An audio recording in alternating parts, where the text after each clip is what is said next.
Hello students, इस video lecture में हम उत्पादन तथा रोजगार का जो प्रतिष्ठित सिद्धांत है उसको बचत एवं निवेश सहित अध्ययन करेंगे। पिछले वीडियो लेक्चर में हमने प्रतिष्ठित सिद्धांत का अध्ययन करते समय ये मान्यता ली थी कि उत्पादन प्रक्रिया में उत्पादन के साधनों को प्राप्त संपूर्ण आय उपभोग पर व्यय कर दी जाती है, अर्थात आर्थिक क्रियाओं द्वारा अर्जित राष्ट्रीय आय के कुछ भाग को बचत नहीं किया जाता, यानी संपूर्ण आय व्यय कर दी जाती है। लेकिन यह उत्पादन एवं रोजगार निर्धारण के प्रतिष्ठित मॉडल का अति सरलीकृत रूप है, सिंप्लीफाइड फॉर्म है। वास्तव में आय प्राप्तकर्ता अपनी संपूर्ण आय को उपभोग पर व्यय नहीं करते हैं, बल्कि अपनी आय का कुछ भाग भविष्य की आवश्यकताओं को पूरा करने के लिए बचत के रूप में संचित रखते हैं। तो इस मॉडल में हम बचत एवं निवेश सहित प्रतिष्ठित सिद्धांत को देखेंगे। ये उत्पादन एवं रोजगार के प्रतिष्ठित सिद्धांत का तीसरा भाग है। इसके दो पार्ट हम पहले देख चुके हैं। अब जब आय में से कुछ भाग बचा लिया जाता है तो कुल व्यय प्रवाह में से एक भाग लीक हो जाता है, यानी एक भाग का क्षरण हो जाता है, और जब तक उस राशि को कुल निवेश व्यय के रूप में पुनः व्यय प्रवाह में एक्सपेंडिचर फ्लो में यदि शामिल नहीं किया जाएगा तो कुल आय एवं उत्पादन पूर्ण रोजगार के स्तर के अनुरूप नहीं होंगे। अब हम इस प्रतिष्ठित मॉडल में, जो कि बचत एवं निवेश सहित आपको इस डायग्राम में दिखाया हुआ है, हम उसमें देखते हैं।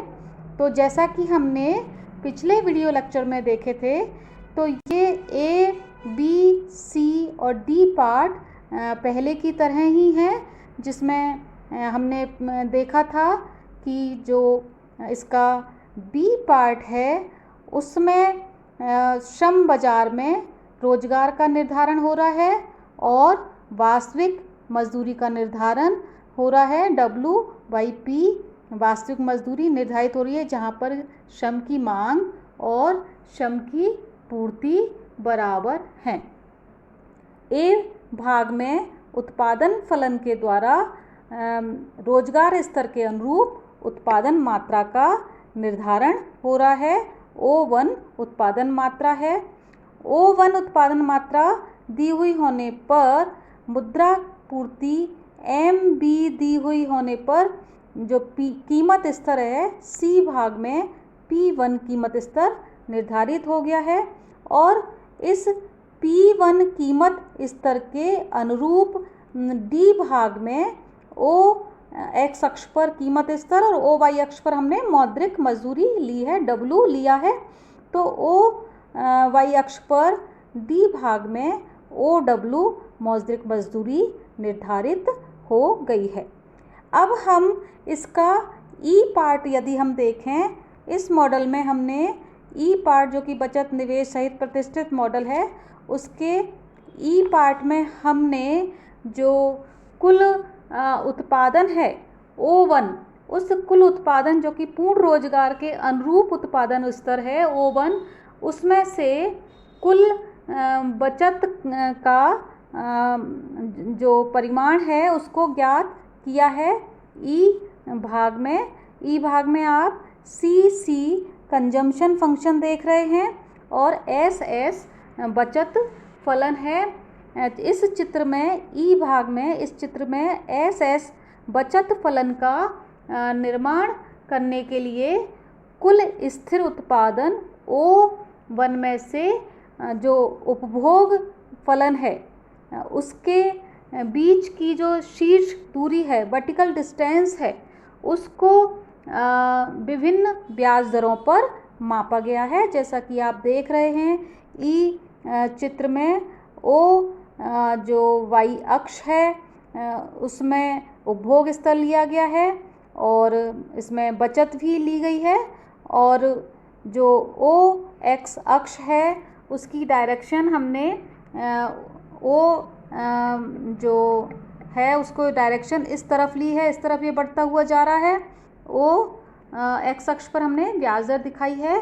तो हम इसमें देख सकते हैं कि O1 उत्पादन के अनुरूप जहाँ पर ये डॉटेड लाइन आपको दिखाई दे रही है, इस बिंदु पर C जो है उपभोग है वह उत्पादन के बराबर है, और इसके अनुरूप नीचे जो बचत है वह 0 है यहाँ पर। और जब हम O से बाईं तरफ चल रहे हैं तो S बढ़ता हुआ है, और जैसे जैसे ब्याज दर बढ़ रही है वैसे वैसे बचत बढ़ती हुई है। तो क्लासिकल मॉडल में हमने जो बचत है वह ब्याज दर पर निर्भर करती है, और ब्याज दर बढ़ने के साथ साथ बचत बढ़ती जाती है। क्लासिकल मॉडल में जो निवेश है वह भी ब्याज दर का फलन है, जिसको हम जो इसका F पार्ट है चित्र का उसमें देख सकते हैं। F पार्ट में जो इन्वेस्टमेंट है, जो निवेश फलन है वह दिखाया हुआ है, और बचत फलन भी दिखाया हुआ है, और यह OR ब्याज दर पर बचत और निवेश दोनों समान हैं। तो इस पूर्ण रोजगार उत्पादन स्तर के अनुरूप OR ब्याज दर पर बचत और निवेश दोनों समान हैं। तो ये बचत और निवेश के सहित प्रतिष्ठित सिद्धांत हैं, जिसमें हमने देखा कि पूर्ण रोजगार स्तर के अनुरूप बचत और निवेश में जो समानता है वह ब्याज दर परिवर्तनों के माध्यम से होती है, क्योंकि हमने यहाँ पर ये माना है कि जो संपूर्ण आय है उसका कुछ पार्ट बचत भी किया जाता है। विद्यार्थियों, जो प्रतिष्ठित सिद्धांत है उसमें ये माना गया है कि जो निवेश है उसकी जो निवेश मांग की जो ब्याज लोच है, इंटरेस्ट इलास्टिसिटी है, वह काफ़ी अधिक है, इकाई से अधिक है, जिसका मतलब है कि ब्याज दर में थोड़ा सा परिवर्तन होने पर कुल निवेश राशि में बहुत अधिक परिवर्तन हो जाता है, और इसलिए ब्याज दर में थोड़ा सा परिवर्तन ही पूर्ण रोजगार के अनुरूप जो कुल बचत है और जो कुल निवेश है उनमें साम्य स्थापित हो जाता है। तो क्लासिकल मॉडल में ब्याज दर के परिवर्तनों के माध्यम से बचत और निवेश में समानता स्थापित की गई है। क्लासिकल मॉडल में विद्यार्थियों जो कीमत है और जो मजदूरी है, हमें ये हमेशा ध्यान रखना चाहिए कि इसमें कीमतों और मजदूरी दोनों को जो लचीला फ्लेक्सिबल माना गया है, और कीमत और मजदूरी में फ्लेक्सिबिलिटी होने के कारण अर्थव्यवस्था में पूर्ण रोजगार की स्थिति उत्पन्न होगी। और यदि हम ये मान लें कि जो मजदूरी है वह लचीली नहीं है, रिजिड है, अनम्य है, या मजदूरी नीचे की तरफ नहीं गिर सकती, नीचे की तरफ अनम्य है, तो क्लासिकल मॉडल में भी बेरोजगारी की घटना उपस्थित हो सकती है। लेकिन हमें ये हमेशा ध्यान रखना चाहिए कि क्लासिकल मॉडल में कीमत और मजदूरी को लचीला माना गया है, और इसके अनुरूप ही अर्थव्यवस्था में पूर्ण रोजगार एक सामान्य घटना होती है। अब विद्यार्थियों, हमने प्रतिष्ठित मॉडल के सारे वेरिएबल्स को देख लिया। हमने मुद्रा पूर्ति में परिवर्तन होने पर जो चल राशि हैं उन पर क्या प्रभाव पड़ेगा, वास्तविक क्षेत्र और मौद्रिक क्षेत्र में हमने ये देख लिया। हमने श्रम की मांग में परिवर्तन का प्रभाव देख लिया, हमने श्रम की पूर्ति में परिवर्तन का प्रभाव देख लिया, और हमने बचत निवेश सहित प्रतिष्ठित सिद्धांत का जो कंप्लीट क्लासिकल मॉडल है उसकी भी हमने विवेचना कर ली है। तो प्रतिष्ठित अर्थशास्त्रियों के अनुसार अर्थव्यवस्था में बेरोजगारी सामान्यतः नहीं होती, सामान्य स्थिति में पूर्ण रोजगार की स्थिति पाई जाती है। लेकिन इस क्लासिकल मॉडल की जो आलोचना है वह की गई है रोजगार एवं उत्पादन के प्रतिष्ठित सिद्धांत की आलोचना इसकी अवास्तविक धारणाओं के आधार पर की गई है, और ये आलोचना कीन्स के नेतृत्व में आधुनिक अर्थशास्त्रियों ने की है। कीन्स कहते हैं कि कीन्स ने अपनी जो पुस्तक है उनकी जनरल थ्योरी उसमें लिखा कि क्लासिकल सिद्धांत विशेष स्थिति की जिन विशेषताओं को मानकर चलता है वे उस समाज से संबंध नहीं रखती जिसमें हम वास्तव में रहते हैं, और जिसका परिणाम यह होता है कि जब हम क्लासिकल मॉडल के निष्कर्षों को हमारे यथार्थ अनुभवों पर लागू करते हैं तो उनका सिद्धांत भ्रमोत्पादक और विनाशकारी होता है। कहने का मतलब ये है कि हम अपनी अर्थव्यवस्था में जिस प्रकार के व्यवहार की आशा क्लासिकल मॉडल से रखते हैं वह ऐसा ही होगा, ये मानना कठिनाइयों से आंख मूंद लेने के बराबर है। तो कीन्स ने क्लासिकल मॉडल की आलोचना की है। कीन्स कहते हैं कि जो क्लासिकल मॉडल में पूर्ण रोजगार को एक सामान्य स्थिति मान के चला गया है, जबकि वास्तव में अर्थव्यवस्था में जो अल्प रोजगार सामान्य स्थिति होती है, क्योंकि हम अपने वास्तविक जीवन में देखते हैं कि वर्तमान मजदूरी दर पर या उससे भी कम मजदूरी दर पर श्रमिक काम करने को तैयार रहते हैं, लेकिन उनको काम नहीं मिल पाता। अर्थव्यवस्था सामान्यतः अल्प रोजगार संतुलन की स्थिति में रहती है। पूर्ण रोजगार की संतुलन की जो स्थिति है वह असाधारण स्थिति है, आकस्मिक स्थिति है, सामान्य स्थिति नहीं है। दूसरी आलोचना ये की गई कि सामान्य से अधिक उत्पादन संभव है, क्योंकि कीन्स ने से के नियम का खंडन किया कि पूर्ति स्वयं अपनी मांग पैदा करती है और अर्थव्यवस्था में सामान्य से अधिक उत्पादन या ओवर प्रोडक्शन संभव नहीं है और ना ही बेरोजगारी संभव होती है। लेकिन कीन्स कहते हैं कि जो साधन स्वामी हैं वो जो आय अर्जित करते हैं वो संपूर्ण आय को खर्च नहीं करते हैं, कुछ आय का कुछ भाग बचा लिया जाता है और बचा हुआ भाग स्वतः ही निवेश नहीं होता। इसलिए नहीं होता क्योंकि बचत और निवेश दोनों अलग अलग क्रियाएं हैं, अलग अलग वर्गों के द्वारा संपन्न की जाती हैं। तो इसलिए जब संपूर्ण बचत निवेशित नहीं होती तो कुल मांग में कमी आ जाती है। इसके कारण ओवर प्रोडक्शन या अति उत्पादन होता है, क्योंकि जो कुछ उत्पादन होता है वो संपूर्ण बिकता नहीं है, मांग उतनी नहीं होती जितनी की पूर्ति होती है। तो अर्थव्यवस्था में सामान्य से अधिक उत्पादन संभव है। तीसरी आलोचना ये की गई कि क्लासिकल मॉडल में ये माना गया अर्थव्यवस्था में स्वतः समायोजन होता है, जबकि वास्तव में अर्थव्यवस्था में स्वतः समायोजन नहीं होता और जो 1930 की आर्थिक मंदी भी इसी का परिणाम थी। और यदि पूंजीवादी अर्थव्यवस्था स्वतः एवं स्वयं समायोजित होती तो ऐसा कभी नहीं होता, जैसा कि 1930 की मंदी में हमने देखा, ओवर प्रोडक्शन और बेरोजगारी की स्थितियों को हमने देखा। तो अर्थव्यवस्था में कीन्स कहते हैं समायोजन करने के लिए, मांग पूर्ति के बीच समायोजन करने के लिए राजकोषीय एवं मौद्रिक नीतियों के माध्यम से सरकारी हस्तक्षेप की आवश्यकता होती है। क्लासिकल मॉडल की बच्चों अगली आलोचना यह की गई कि क्लासिकल मॉडल में ये माना गया कि बचत और निवेश में समानता ब्याज दर के माध्यम से आती है, जबकि कीन्स कहते हैं कि बचत और निवेश में समानता आय परिवर्तनों के माध्यम से होती है।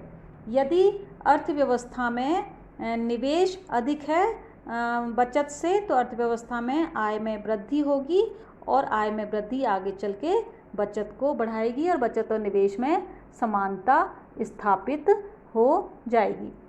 तो ये कीन्स कहते हैं कि निवेश और बचत में जो समानता है वो आय परिवर्तनों के माध्यम से होती है। और जो अगली इसकी आलोचना है वह है कि मजदूरी में कटौती के माध्यम से रोजगार में वृद्धि का खंडन। क्लासिकल मॉडल में ये माना गया है कि यदि अर्थव्यवस्था में मजदूरी में कटौती की जाए तो रोजगार में वृद्धि हो सकती है, जबकि कीन्स ने इस सिद्धांत का खंडन किया है। कीन्स कहते हैं कि पिगू ने जो मत किसी एक उद्योग के लिए लागू हो सकता था वो संपूर्ण अर्थव्यवस्था में लागू कर दिया है, क्योंकि वैसे भी आजकल मजदूरी कटौती नीति का समर्थन नहीं किया जाता, क्योंकि श्रमिकों ने जो है ट्रेड यूनियंस बना ली हैं, वो मजदूरी कटौती का विरोध भी करते हैं। तो अर्थव्यवस्था में हड़ताल और अशांति उत्पन्न हो सकती है, जिससे आय और उत्पादन घट सकता है। तो इसके अलावा मजदूरी में कटौती करने से जो आय है वह कम हो जाएगी और आय कम हो जाने से अर्थव्यवस्था में व्यय का स्तर है वह कम हो जाएगा। तो इसलिए मजदूरी कटौती नीति का समर्थन नहीं किया है। जो क्लासिकल मॉडल में ये माना गया था कि मजदूरी में कमी करके, लागतों में कमी करके अर्थव्यवस्था में पूर्ण रोजगार उपलब्ध किया जा सकता है। तो कीन्स इस बात का विरोध करते हैं कि मजदूरी कटौती से रोजगार में वृद्धि हो सकती है। कीन्स कहते हैं कि मुद्रा मजदूरी में कमी करने के बजाय मौद्रिक एवं राजकोषीय विधियों के माध्यम से रोजगार को अधिक बढ़ाया जा सकता है। इसके अलावा इस प्रतिष्ठित मॉडल की आलोचना के लिए ये कहा गया कि अर्थव्यवस्था में स्वतः समायोजन नहीं होता, इसलिए राज्य हस्तक्षेप की आवश्यकता है। अगली आलोचना इसकी ये की गई कि मुद्रा तटस्थ नहीं रहती। जैसा कि क्लासिकल अर्थशास्त्रियों ने माना कि मुद्रा पूर्ति में परिवर्तन केवल कीमत स्तर को प्रभावित करता है, रोजगार और उत्पादन स्तर को प्रभावित नहीं करता, जबकि कीन्स कहते हैं कि मुद्रा पूर्ति में परिवर्तन ब्याज दर को प्रभावित करके निवेश को प्रभावित करता है और वो आगे चल के उत्पादन रोजगार को प्रभावित करता है, मुद्रा तटस्थ नहीं है।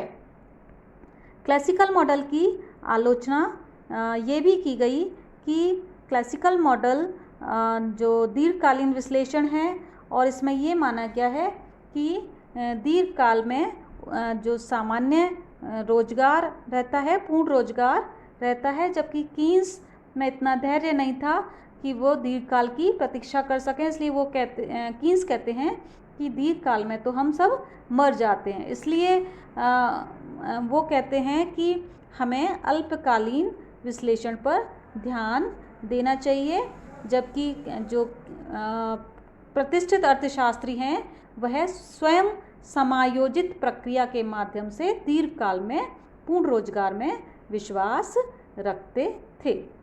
इसके अलावा कीन्स ने सट्टा मांग के महत्व को भी स्थापित किया है, जबकि क्लासिकल अर्थशास्त्री विश्वास करते थे कि मुद्रा विनिमय का माध्यम है और केवल लेन देन तथा सतर्कता उद्देश्यों के लिए मुद्रा की मांग की जाती है। वे मुद्रा की सट्टा मांग को नहीं मानते थे, जबकि कीन्स अपने विश्लेषण में सट्टा मांग को बहुत ज़्यादा महत्व दिया है उन्होंने।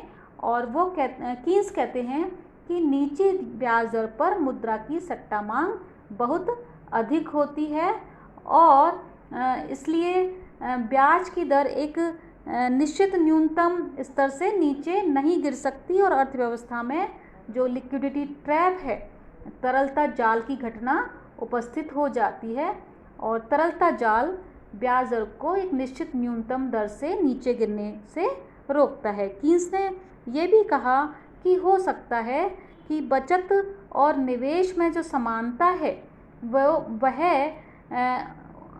जो तरलता जाल से नीची ब्याज दर पर संभव हो या अर्थव्यवस्था में ऋणात्मक ब्याज दर पर संभव हो, जो कि असंगत स्थिति होगी। और इस आधार पर भी उन्होंने जो क्लासिकल मॉडल है उसकी आलोचना की है कि बचत और निवेश की समानता जो है ब्याज दरों के माध्यम से पूर्ण रोजगार के संगत स्तर पर नहीं हो सकेगी तरलता जाल के कारण। तो ये विद्यार्थियों क्लासिकल मॉडल की कीन्स के द्वारा खासतौर से आलोचना की गई है और ये कहा गया कि जो प्रतिष्ठित सिद्धांत में पूर्ण रोजगार को एक सामान्य घटना माना गया है, जबकि अर्थव्यवस्था में सामान्यतः अल्प रोजगार ज़्यादा संभव होता है। तो ये कुछ आलोचना है क्लासिकल अर्थशास्त्रियों की। और क्लासिकल सिद्धांत के लागू होने में बच्चों कई प्रकार की बाधाएं रहती हैं, जैसे मजदूर संघ, न्यूनतम मजदूरी कानून, पूर्ण प्रतियोगिता का नहीं पाया जाना, अर्थव्यवस्था में तकनीकी परिवर्तन निरंतर होते रहना, जिनके कारण ये क्लासिकल मॉडल लागू नहीं हो पाता। तो क्लासिकल मॉडल में कई प्रकार के संशोधन एवं परिवर्तन किए गए हैं और जबकि हमें समष्टि आर्थिक सिद्धांत को समझने के लिए प्रतिष्ठित मॉडल को समझना बहुत आवश्यक है। Thank you. आपको ये समझ में आ गया होगा।